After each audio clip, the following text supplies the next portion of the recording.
Voilà, shalom, chers frères et sœurs, soyez une fois de plus encore abondamment bénis.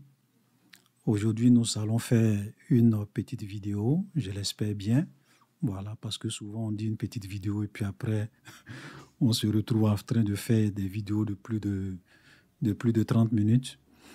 Mais j'ai décidé de faire cette vidéo parce qu'il y a un frère qui m'a envoyé un message et qui m'a dit qu'il y a un rabbin juif, qui a utilisé 2 passages dans la Bible pour essayer de prouver, pour essayer de démontrer que le Nouveau Testament, écoutez-moi très bien, pour essayer de prouver et d'expliquer que le Nouveau Testament, pas l'Ancien Testament, que le Nouveau Testament est une fausseté.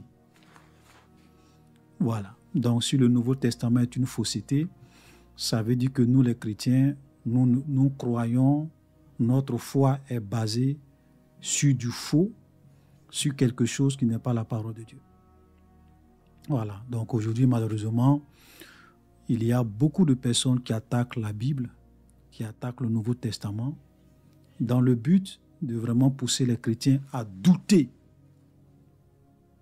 de la parole de Dieu, à douter du christianisme, à douter du fondement de notre foi, qui est la Bible, non seulement l'Ancien Testament, mais également le Nouveau Testament.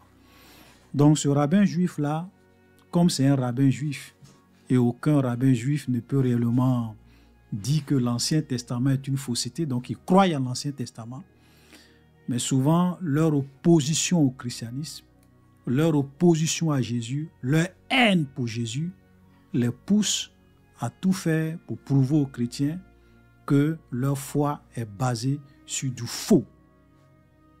Voilà. Même dans les Talmud, vous savez ce qu'ils disent de Jésus?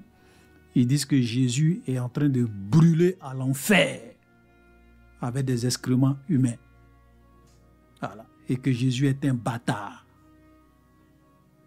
Ce que je vous dis là, c'est dans le Talmud babylonien des Juifs. Donc, il faut que vous compreniez certaines choses. C'est pour cela que moi, ça ne m'étonne pas.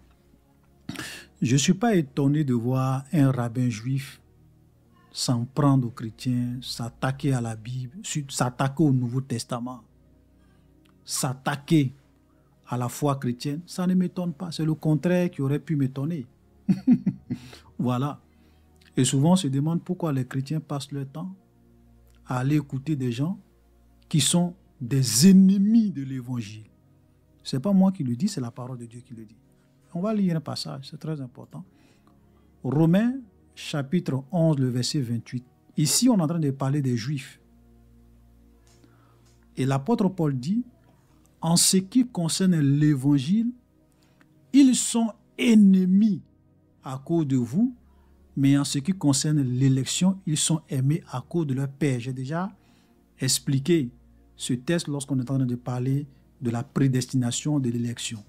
Mais regardez cette phrase. On dit, en ce qui concerne l'évangile, ils sont ennemis. Donc, ils sont des ennemis de l'évangile, des ennemis du Nouveau Testament, des ennemis du christianisme. Donc, pourquoi perdre son temps à aller souvent écouter son ennemi? Voilà.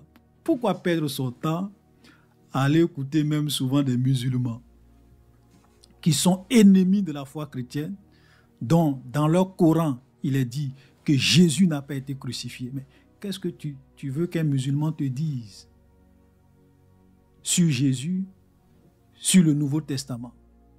Qu'est-ce que tu veux qu'un rabbin juif te dise sur l'Évangile, sur le Nouveau Testament? Qu'est-ce que tu veux? C'est normal.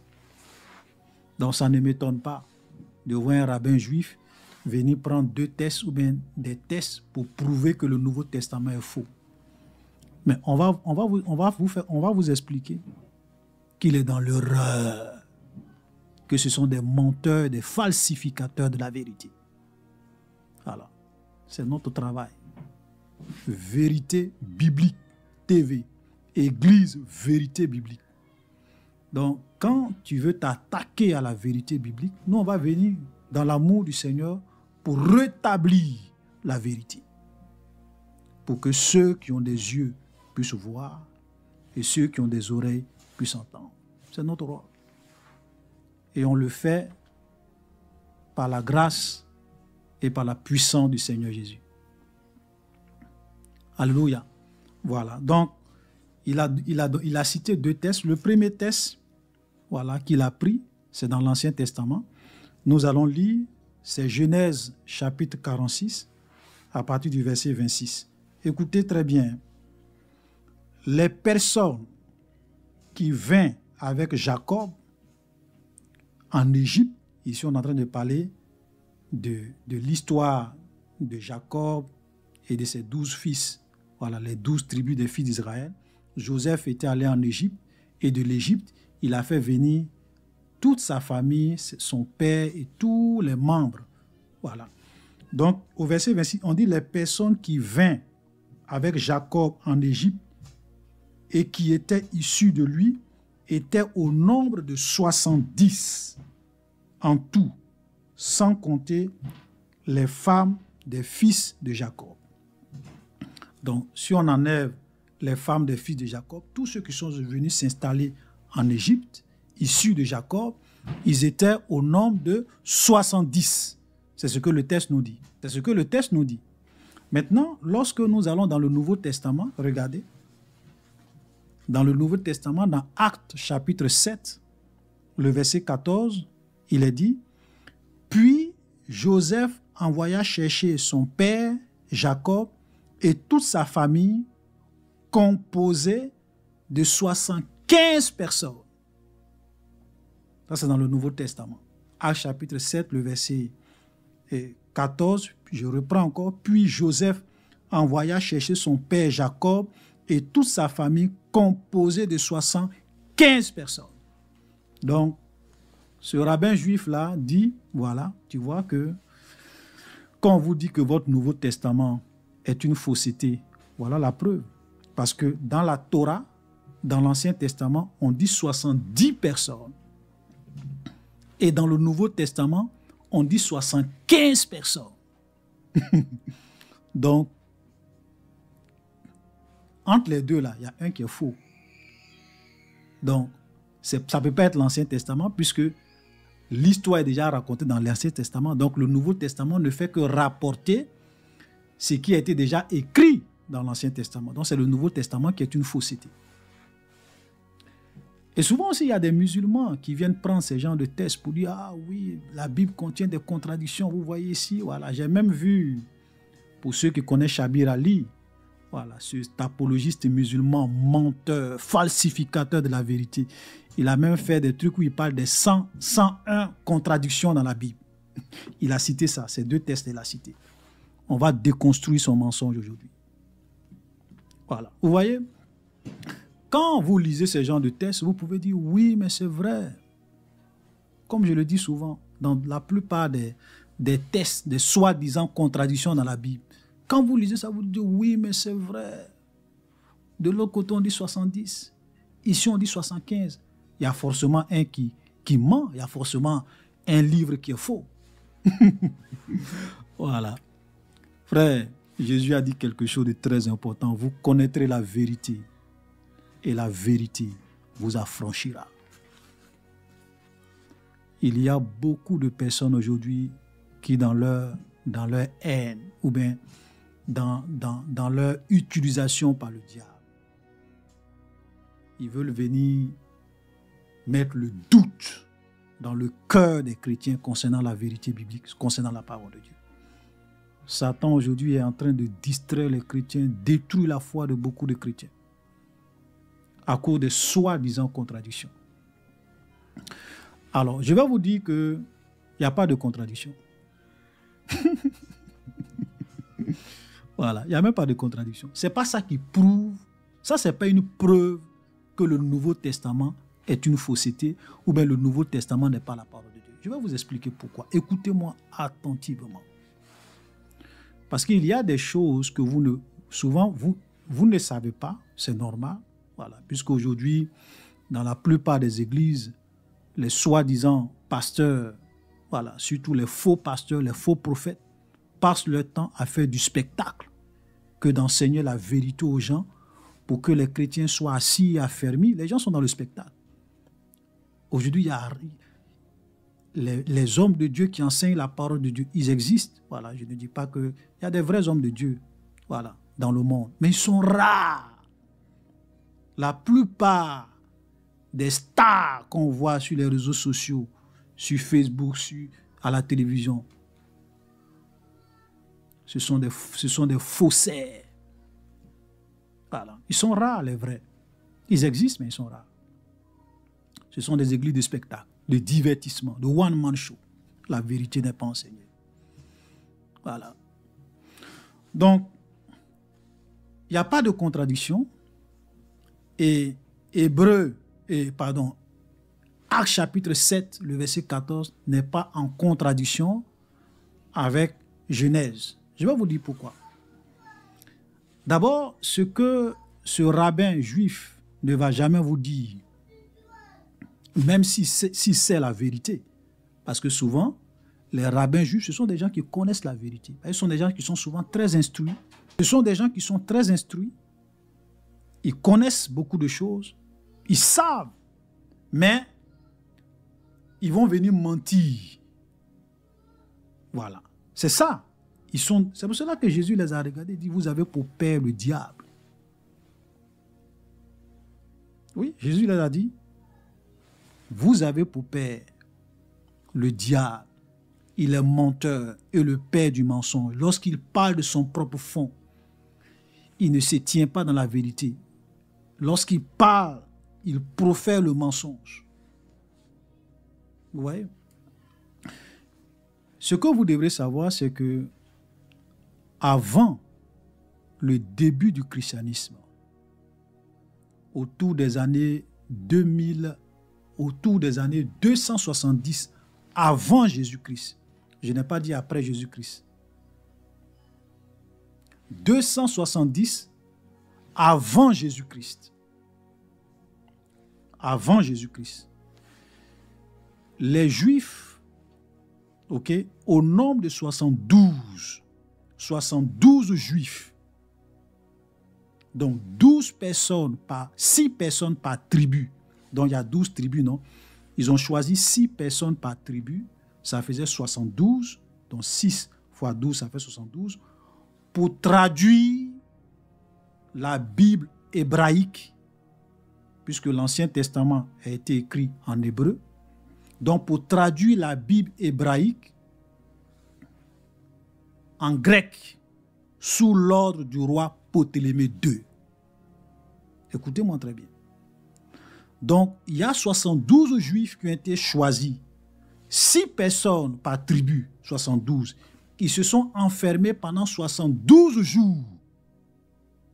Pendant 72 jours pour traduire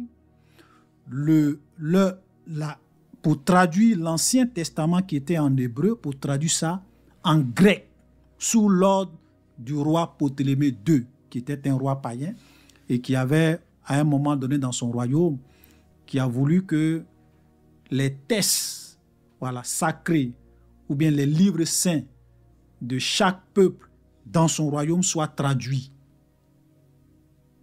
Et quand les gens ont fait cette traduction, et cette traduction, on appelle ça la Septante. La Septante. La traduction de l'Ancien Testament en grec, on appelle ça la Septante. Ça a été fait autour des années 270 avant Jésus-Christ, sous l'ordre du roi Ptolémée II, par 72 Juifs. Par 72 Juifs. Je n'ai pas dit païens. Juifs. Pendant 72 jours. Et cette Bible-là, ou bien je n'ai pas envie de dire la Bible, cette traduction de la Bible, de l'Ancien Testament en grec, on appelle ça la Septante. Même si vous allez sur Internet, que vous tapez L, souvent on met LXX. La Bible LXX, la Septante. OK? Et donc, les gens ont traduit cette Bible. Et comme les gens ne comprenaient pas, si par exemple, toi, tu es un grec, que tu ne comprends pas l'hébreu, que tu veux savoir ce que dit le livre saint des Hébreux, tu es obligé de lire la Septante. OK? Tu es obligé de lire la Septante. Et donc, au temps des apôtres, au temps de Jésus, au temps d'Étienne, qui parle dans Actes chapitre 7, voilà, c'était une Bible qui était beaucoup utilisée, puisque au temps même des apôtres, la langue dominante, c'était le grec. Même le Nouveau Testament, tout le Nouveau Testament a été écrit en grec, le grec koiné. Ce n'est pas en hébreu. C'est écrit. L'Ancien Testament a été écrit en hébreu, le Nouveau Testament a été écrit en grec. Ça, c'est une preuve que le grec était la langue dominante à cette époque. Donc, les gens lisaient beaucoup la Septante, parce que c'était en grec, donc les gens lisaient. Et souvent, même quand les gens citaient des choses, ils faisaient référence à ce qui est écrit dans la Bible, la Septante, dans la traduction hébraïque en grec de la Bible qu'on appelait la Septante. Et chose étonnante, le même passage que nous venons de lire, Genèse chapitre 46, le verset 26, qui dit « Les personnes qui vinrent avec Jacob en Égypte et qui étaient issues de lui étaient au nombre de 70 en tout, sans compter les femmes des fils de Jacob. » Dans la traduction que eux-mêmes les Juifs ils ont fait, dans la version grecque, vous savez c'est combien qu'il y a là-bas? Vous savez c'est combien qu'il y a là-bas? Vous savez c'est combien qu'il y a là-bas? Dans la Bible grecque, dans la Septante, le même passage, vous savez c'est combien qu'il y a là-bas? Ce n'est pas 70. C'est bel et bien 75. Et je vais vous lire pour que vous puissiez voir ce qui est écrit. Je vais mettre même dans le lien de cette vidéo, je vais mettre le lien de la Bible en Septante, de la Bible Septante, là, de l'Ancien Testament, la Septante. Vous allez cliquer sur le lien et ça va vous allez aller directement sur Genèse 46.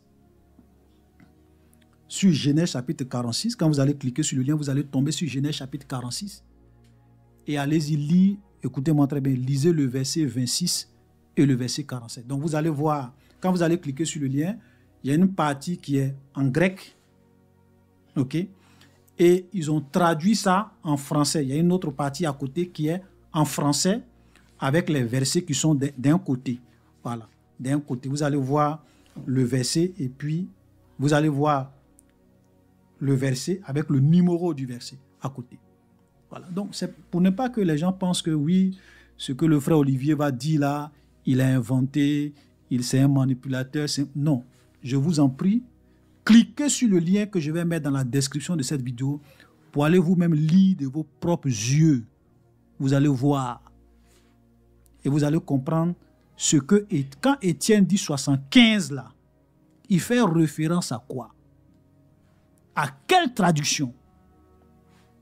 Je vais lire. Et je vais expliquer. La Septante, Genèse 46, je vais commencer à lire à partir du verset 26. Ok? Voilà. Genèse 46, verset 26. Traduction dans la Bible, la Septante. Qui est, comme je le dis, ça a été traduit avant même que Jésus ne s'incarne, ne vienne dans ce monde. Autour de l'an 70 avant Jésus-Christ. C'est très important. Donc, ce n'est pas une histoire de dire c'est au temps des apôtres. Non, avant. Voilà. Et tous les âmes, je commence à parler du verset 26 et puis je vais descendre au verset 27. Et toutes les âmes issues de Jacob entraient avec lui en Égypte au nombre de 66, outre les femmes de Jacob. Ok? Verset 26. Les fils de Joseph, écoutez très bien, les fils de Joseph, nés de lui en la terre d'Égypte, étaient au nombre de 9. Il y avait donc de la maison de Jacob 75 âmes en Égypte. 75 âmes en Égypte. Traduction, la Septante de la Bible hébraïque. Voilà ce qui est écrit là-bas. Et je le dis encore, je le répète. Cette traduction en grec de la Bible hébraïque, ce sont les Juifs qui ont fait ça. Ce n'est pas les païens, c'est eux. Ils étaient 72 Juifs. 6 personnes par tribu. C'est très important. Ce n'est pas la peine que... Donc, ce rabbin juif qui vient prendre Actes chapitre 7, verset 14, pour dire que le Nouveau Testament est une fausseté, il est au courant de ça. Il sait ça. Il le sait. Mais comme ce sont des marmailleurs, des falsificateurs, des menteurs, voilà. Donc ce rabbin, il le sait. Il le sait. Il le sait. Parce que un rabbin, certainement qu'il a lu la Septante. Il sait ce qui est écrit dans la Septante. Donc, il ne peut pas venir prendre Actes chapitre 16, verset 14 pour dire que le Nouveau Testament est une fausseté. Il ne peut pas. Parce qu'il sait que ce n'est pas vrai. Il sait que ce que Étienne dit, si ce n'est pas, il n'a rien inventé. Écoutez-moi très bien. Donc, vous voyez très bien que Étienne n'a rien inventé. Parce que la Septante était vulgarisée, les gens lisaient. Les gens, quand il donnait souvent certaines références, il faisait référence à ce qui était écrit dans cette Bible. Et c'est normal. Si moi je ne comprends pas l'hébreu, que je viens lire la traduction que vous avez faite de la Bible, de votre Bible hébraïque en grec, je suis grec donc je lis. Voilà. Ok. Si c'est ça seulement que je lis, que j'ai connaissance. Mais je peux venir faire, je peux dire dans Genèse chapitre 46, le verset 27, voilà ce qui est écrit et je cite. Tu ne vas pas me dire que je mens. Non. Parce que je me base sur une traduction que vous avez faite. Mais regardez ce qui est intéressant. On va venir dans la version hébraïque. Le verset 26 dans la version hébraïque dit, je vais commencer à lire à partir du verset, voilà, du verset 25, du verset 26, regardez.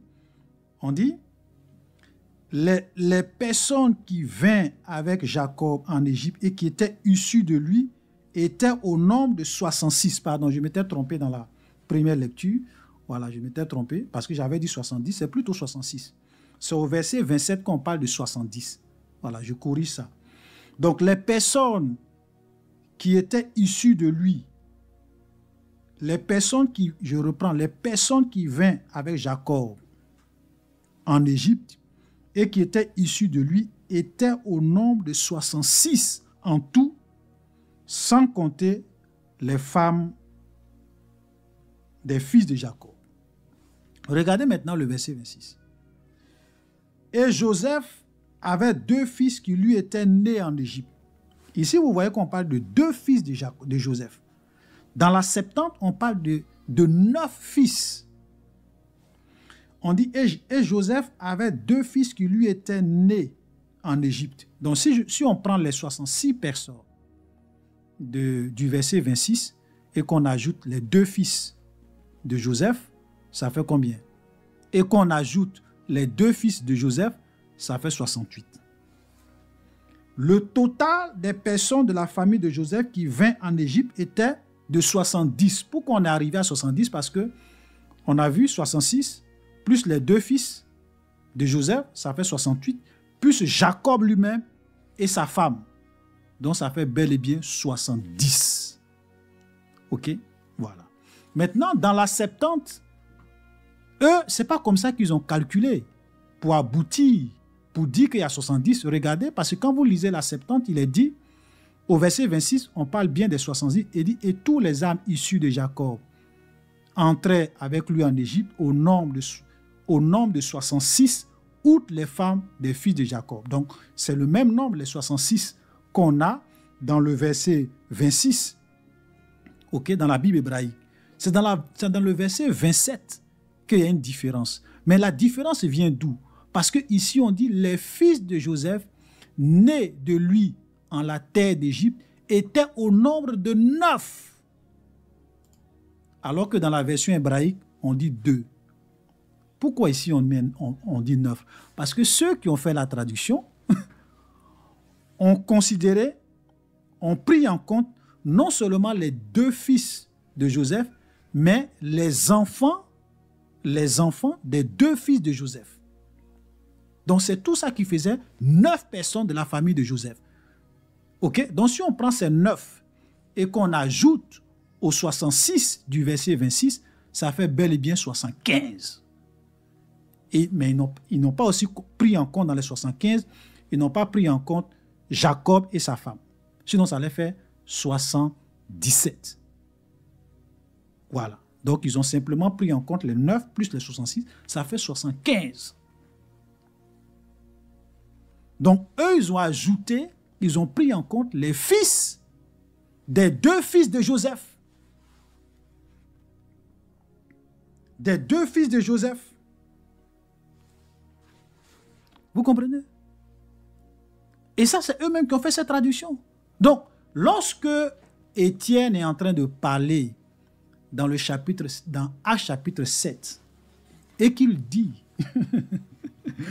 Actes chapitre 7, verset 14, et qu'il dit, puis Joseph envoya chercher son père et toute sa famille, donc toute la famille de Jacob, y compris Joseph lui-même, ses enfants, les enfants de ses enfants, composé de 75 personnes. C'est de ça que Étienne est en train de parler ici. Donc, il n'est pas en train de mentir. Il fait référence à la traduction de la Bible en grec, de l'Ancien Testament hébraïque en grec qu'on appelle la Septante. C'est de ça qu'il parle. Il n'y a pas de contradiction. Il n'est pas en train de mentir. Vous voyez? Donc, quand vous n'avez pas ce genre d'informations, non, le Nouveau Testament est faux. Qu'est-ce qui est faux? C'est Étienne qui a traduit la Bible hébraïque en grec. C'est pas vous-même. C'est pas vous-même, vous-même les Juifs. C'est vous. Soyez sérieux quand même. Même si vous n'aimez pas déjà, ne venez pas mentir. Donc, quand Étienne parle de 75 personnes, il n'est pas en train de mentir. Il est en train de faire référence à la Bible, la Septante, la traduction hébraïque de l'Ancien Testament en grec. Là-bas, c'est 75 personnes. Il n'est pas en train de mentir. Il n'y a pas de fausseté. Voilà la vérité. C'est aussi simple que ça. Maintenant, je vais dire, frère, je vais même aller plus loin. Parce que d'autres vont dire, oui, mais c'est quand même la parole de Dieu. Pourquoi? Je vais même aller plus loin. Je vais aller plus loin. Supposons que Étienne s'est trompé. Supposons que Étienne s'est trompé. C'est-à-dire que pendant qu'il est en train de parler là, il a dit 75 au lieu de 70. Il s'est trompé. C'est-à-dire qu'il ne faisait même pas référence à la Bible, à la traduction de la Bible en grec, tout ça là. Supposons qu'il faisait même référence à la Bible hébreu. Et puis, il s'est trompé. Au lieu de dire 70, il a dit 75. Mais en quoi est-ce que cela prouve que le Nouveau Testament est faux? En quoi? Je vais vous dire pourquoi. Ça ne prouve en rien. Ça ne prouve en rien que le Nouveau Testament est faux. Pourquoi? Parce que, frère, qui est en train de parler dans Actes chapitre 7, le verset 14? Qui parle ici? Est-ce que c'est Dieu qui parle ou bien c'est un homme qui est en train de parler en utilisant son intelligence? Parce que ici, là, frère, Étienne n'est pas en train de prophétiser. Étienne n'est pas un prophète. Étienne n'est pas en train de prophétiser. Étienne est en train de faire un discours. Il est en train d'expliquer aux Juifs leur histoire, puisqu'il y a eu un débat. Il voulait leur montrer que vous là, voilà notre histoire. Et on peut commencer même à lire à partir du verset 1. Comme je le dis, j'ai dit un passage pris hors de son contexte devient un prétexte. On va un peu lire. À chapitre 7, verset 1. Le souverain sacrificateur dit les choses sont-elles ainsi puisque les gens ont accusé Étienne. Et donc les gens vont se réunir, vont demander à Étienne, mais ce qu'on a dit là, est-ce que c'est comme cela que les choses se sont passées? Maintenant, Étienne répondit Écoutez, Étienne répondit. Donc, c'est la réponse d'Étienne qui commence du verset 7 et qui va jusqu'au verset 14 et on descend. Puisque après même, ils vont le lapider, il va mourir. Regardez. Hommes, frères et pères, écoutez. Le Dieu de gloire apparut à notre père Abraham lorsqu'il était en Mésopotamie avant qu'il s'établisse à Karam et il lui dit, quitte ton pays, ta famille et va dans le pays que je te montrerai. Il sortit du pays des Chaldéens et s'établit à Kara. De là, après la mort de son père, Dieu le fit passer de ce pays que vous habitez maintenant. Donc, Étienne va maintenant commencer à expliquer l'histoire d'Abraham, l'histoire d'Isaac, l'histoire de Jacob. Ce n'est pas une histoire qu'il a C'est pas une histoire qu'il est en train d'inventer. C'est une histoire qui existe déjà dans la Bible. Il est en train de rappeler les faits. Donc, Étienne ici n'est pas en train de prophétiser pour dire « Ainsi parle le Seigneur ». Étienne n'est pas un prophète, c'est un homme. Donc, il est en train de raconter une histoire, l'histoire du peuple d'Israël qui se trouve déjà dans l'Ancien Testament. Donc, il a commencé à parler de ça. Voilà ce qui s'est passé. Voilà ce que nos pères ont fait selon la Bible. Voilà. Maintenant, arrivé au verset 14, il se trompe. Au lieu de dire 70, il dit 75. Mes frères, c'est normal. Étienne, c'est un homme. Il est en train de parler. Même moi-même, en tant que votre frère Olivier, est-ce qu'il n'y a pas souvent, je n'ai pas ici souvent fait des enseignements où je vous ai dit, bon, on va prendre notre Bible dans Matthieu chapitre 2, le verset 3. Et puis peut-être, quand je dis prenons Matthieu chapitre 2, le verset 3 là, en réalité, je voulais dire prenons Matthieu chapitre 2, le verset 13. Je me suis trompé. Au lieu de dire verset 13, parce que j'ai dit verset 3, non? Mais en réalité, je m'avais lu le verset 13. Je suis un homme, je parle avec mon intelligence. Voilà, je suis en train d'expliquer la Bible. Ça existe déjà. Mais je peux me tromper. Donc, parce que je me suis trompé, donc Dieu s'est trompé. Parce que la Bible rapporte les paroles d'Étienne. Et pendant que Étienne est en train de faire un discours, Étienne s'est trompé de chiffres. Donc, cela veut dire que le Nouveau Testament est faux. C'est la preuve que le Nouveau Testament est vrai. Parce qu'on n'a pas voulu falsifier, on n'a pas voulu dire le contraire de ce que Étienne. Tout ce que Étienne a dit là, c'est ce qu'on a dit exactement. Même s'il s'est trompé, on a rapporté les paroles d'Étienne exactement telles qu'il a dit. Maintenant, Étienne, c'est un homme qui parle. Il n'est pas en train de parler sous l'inspiration du Saint-Esprit, il n'est pas en train de prophétiser, il n'est pas en train de, je ne sais pas, il est en train de faire un discours, raconter une histoire. Même moi-même, je peux parler de l'histoire de la Côte d'Ivoire. Et puis je dis non, le premier président de la Côte d'Ivoire, c'était Félix Houphouët-Boigny. Après lui, il y a eu Bédié. Après lui, il y a eu Guéhi Robert. Après lui, il y a eu Gbagbo. Les gens de la famille de Gbagbo, je dis ça comme c'est un exemple que je prends. Les gens de toute la famille de Gbagbo, c'était 75 personnes. Alors qu'en réalité, c'est 70 personnes. Mais dans mon discours, j'ai dit, c'était 75 personnes. Après Gbagbo, il y a eu Alassane Dramane Ouattara. Mais tout le monde sait, puisque quand tu vas aller, tu vas te rencontrer. Quelqu'un peut venir me dire, ah, Olivier, quand tu es en train de parler de l'histoire de la Côte d'Ivoire, là, tu as dit que la famille de Gbagbo, c'était 75 personnes. Mais en réalité, c'est 70. J'ai dit, ah oui, c'est vrai, c'est vrai. Je me suis trompé, c'est vrai. Non, en fait, je pensais avoir dit 70 personnes, mais j'ai dit 75 personnes. Mais est-ce que cela veut dire que je suis un menteur ou bien l'histoire que j'ai rencontrée là est faux? Non. Je suis un homme, je me trompe. Voilà, parce que vous savez, il faut qu'on soit vrai. La parole de Dieu là, il y a la parole des hommes dans la Bible. Il y a la parole des anges dans la Bible. Même quand Dieu envoie des anges, on rapporte la parole des anges. On rapporte la parole des prophètes. Et même souvent le prophète, on rapporte les prophéties. Quand un prophète dit « Ainsi parle l'Éternel », il ne doit pas se tromper parce que c'est Dieu qui est en train de parler au travers de lui. S'il se trompe, Moïse a dit, le prophète qui aura l'audace de dire une seule parole que Dieu ne lui a pas inspiré de dire, ce prophète-là sera puni de mort. Parce que quand tu dis « Ainsi parle l'Éternel », c'est Dieu qui parle au travers de toi. Tu n'as pas le droit de te tromper. Donc, la Bible rapporte la parole des prophètes lorsqu'ils sont en train de prophétiser, mais souvent aussi la parole des prophètes lorsqu'ils ne sont pas en train de prophétiser. Je vous donne un exemple. Élie parle et puis il dit « Seigneur, je veux la mort, tue-moi ». Mais est-ce que quand Élie dit ça, il est en train de prophétiser, il est en train de parler sous l'inspiration de Dieu? Non. C'est un homme qui s'exprime. Donc, comment est-ce que la parole d'un homme peut devenir la... Donc, parce qu'un homme s'est trompé dans ses propos que la Bible rapporte, ça veut dire que la Bible est fausse. Oh boy, vous voyez comment les gens sont malhonnêtes. Les gens sont malhonnêtes. Je vais vous montrer un exemple dans la Bible. Regardez ce que Abraham... Parce qu'on a l'impression qu'il y a des gens... Il y a des gens...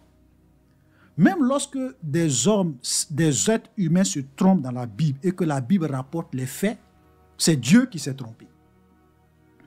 Lorsque les gens, même souvent, ils font des erreurs ou bien ils commettent des péchés, ils posent des actes qui sont contre la volonté de Dieu, d'eux-mêmes, parce qu'ils sont des autres, ils sont des pécheurs, ils sont des hommes, on a l'impression que pour certaines personnes, c'est Dieu qui a menti, donc c'est sa parole qui est fausse. Je vais vous donner un exemple. Soyons sérieux. Regardez ce que la Bible dit dans Genèse 12, le verset 11. Ici, là, on est en train de parler d'Abraham. Abraham va mentir. Abraham, à un moment donné dans sa vie, là, il a menti. La Bible parle de ça. Abraham, Genèse 12, le verset 11. Comme il était prêt d'entrer en Égypte, il dit à Saraï, sa femme, « Voici, je sais que tu es une femme belle de figure. Quand les Égyptiens te verront, ils diront, c'est sa femme, et ils me tueront et te laisseront en vie. » Et vous savez ce qu'Abraham va dire à sa femme? Quand vous lisez la suite, il va dire à sa femme, pour ne pas que les Égyptiens me tuent parce que tu es trop belle, ils vont me tuer pour te prendre. Donc il faut dire que je suis ton frère, que tu es ma soeur. Oui, c'est ce qu'Abraham va dire. Mais qui parmi les rabbins juifs peut dire, parce que Abraham a menti, donc c'est Dieu qui a menti? Qui peut dire ça? Donc, parce que Abraham a dit quelque chose qui n'est pas vrai, et que la Bible rapporte les paroles d'Abraham, donc ça veut dire aussi que l'Ancien Testament est une fausseté. Je ne sais pas si vous voyez la logique. Parce que Étienne a fait un discours, et dans son discours, il s'est trompé de chiffres, de nombres, et je vous ai prouvé qu'il ne s'est pas trompé, mais je dis, supposons qu'il s'était réellement trompé. Donc, parce que Étienne s'est trompé dans son discours, et que la Bible rapporte les faits tels que Étienne, les paroles telles que Étienne les a prononcées, et que la Bible rapporte les paroles telles que Étienne les a prononcées, donc ça veut dire que le Nouveau Testament est faux. Mais ce rabbin juif n'aura jamais le courage de dire que parce que Abraham a menti dans l'Ancien Testament, il a dit quelque chose de faux, donc l'Ancien Testament est aussi une fausseté. Il ne va jamais dire ça. Jamais. Et c'est là que vous voyez que les gens ne sont pas sérieux, sont malhonnêtes. Malhonnêtes. Parce que dans la Bible, on rapporte la parole des hommes qui parlent avec leur intelligence, qui font des discours en tant que des êtres humains. Ils peuvent se tromper. On rapporte la parole même des pécheurs dans la Bible. Mais les gens, un pécheur, un homme, il peut se tromper. Un homme peut dire des choses qui ne sont pas vraies. Voilà. Ce n'est pas qu'il est en train de prophétiser, ce n'est pas que c'est un prophète, mais il peut dire quelque chose qui n'est pas... Donc, est-ce que ça fait...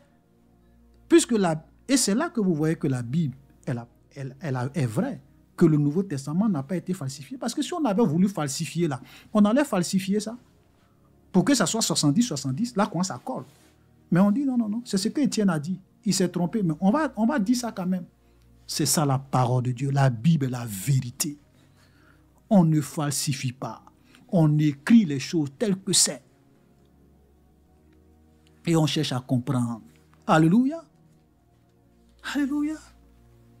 Donc, venez prendre à chapitre 14, le verset 14, le discours d'un homme qui n'est pas en train de prophétiser, qui n'est pas en train de parler sous l'inspiration du Saint-Esprit, mais qui est en train d'expliquer des choses historiques, des faits historiques qui sont déjà dans la Bible hébraïque.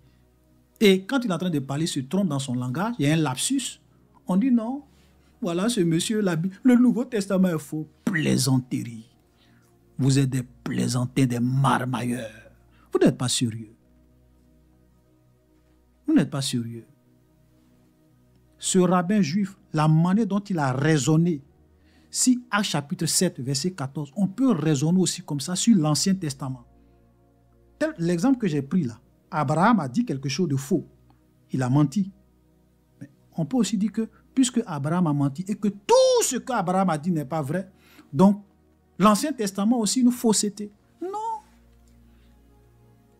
Non. Vous voyez? Donc, j'aimerais vraiment vous dire, frère, que on ne peut pas venir prendre Genèse 46, le verset 27, et Actes chapitre 14, le verset 14, pour dire que comme de l'autre côté il y a 70, ici c'est 75, donc le Nouveau Testament est une fausseté. C'est pas vrai, ça ne tient pas la route.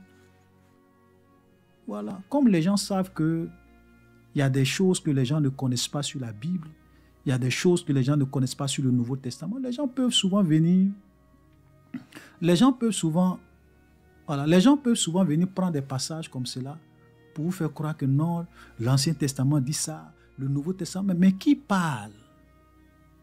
Qui parle? Dans quel contexte la personne parle? Il faut regarder tout ça. Alléluia. Voilà, même, vous savez, Dieu rapporte les faits historiques.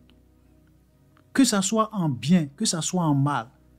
Même, il y a eu même des grands saints, tels que le cas d'Abraham que j'ai cité, le cas de David. Même quand David,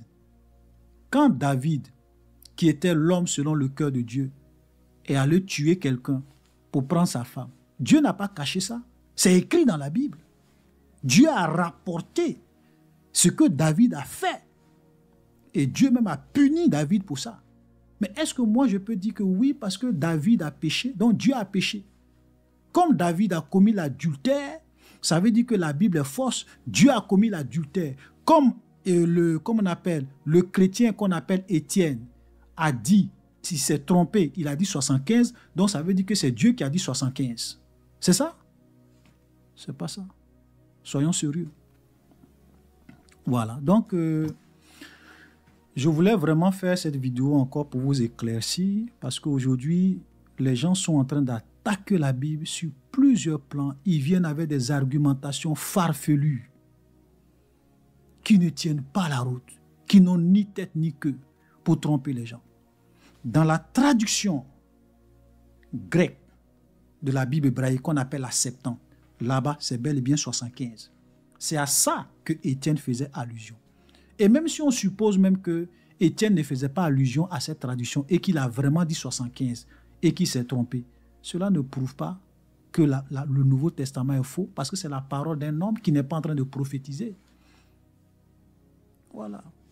Donc voilà comment il faut comprendre ce passage. Donc ce passage, je le répète et je termine par là, ne prouve en rien, ces deux textes ne prouvent en rien que le Nouveau Testament est une fausseté. Ça, ce n'est pas une preuve. Voilà. Donc, shalom.